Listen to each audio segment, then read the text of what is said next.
As the 4th of July holiday weekend approaches and the summer heat intensifies, more and more people are heading to the beach. That also means more and more trash. And the city of Hollywood wants to remind people that at their beaches anyway, all single-use plastics and styrofoams aren't welcome.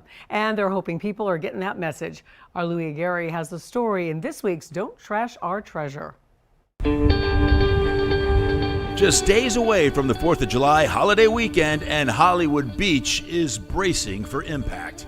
I think we are expecting a little bit more than 100,000 people. That's per day, by the way, and it's not just the crowd of people city leaders are concerned about, it's all the stuff they'll bring with them, much of it illegal. We're talking foam cups, plastic cups, straws, lids, utensils, plastic takeout containers, foam containers. It's been the law here for 3 years, ever since the city of Hollywood passed an ordinance essentially banning all single-use plastics and styrofoams on the beach, and that includes the distribution of those items from restaurants and vendors along the Broadwalk. Problem is, not many people know about it, or they just don't care. It's people bringing it in from home, so that's why this education is so important, to ask people to just leave it at home. The city admits it's difficult to enforce. Still, last year, Hollywood passed a similar ordinance to include all city-owned property and parks west of the barrier island. Now, leaders are imploring all residents and visitors to please comply. The trash here is getting out of control. I think it's a problem everywhere in South Florida. Anywhere you go, you'll see plastic straws and bottles and utensils all over the place. We saw it ourselves, even after the morning crews groomed the beach and picked up all the trash from the day before.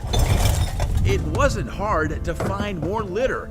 Most of it items that shouldn't be on the beach to begin with. Styrofoam cups, plastic utensils, plastic bottles, plastic bags. Every day the beach is trashy.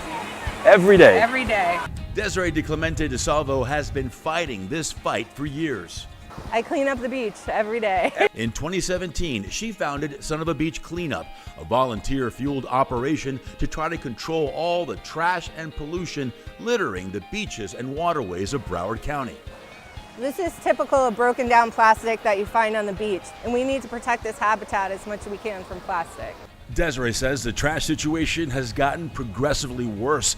It's only June, and so far this year, she's picked up over 1,000 pounds of litter. I think people during the pandemic got a little lazier and more careless with their trash, so I definitely think it's getting worse. Beach crews work 7 days a week to make sure the beach is as clean as possible, but public works and cleanup organizations can only do so much.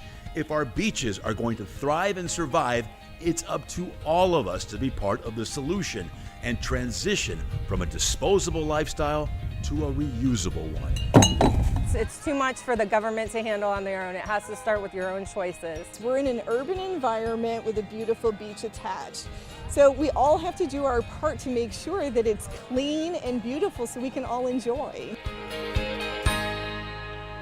We all have to do our part. Bottom line, if you can't reuse it, don't bring it to the beach. And this applies to all beaches everywhere. We're all responsible for whatever it is we bring to the beach. Remember, pack it in, pack it out. Again, it's up to all of us to keep our beaches clean. If you want to learn more about some of the beach cleanups or any other volunteer efforts happening around South Florida, click on the Don't Trash Our Treasure tab on our website, local10.com.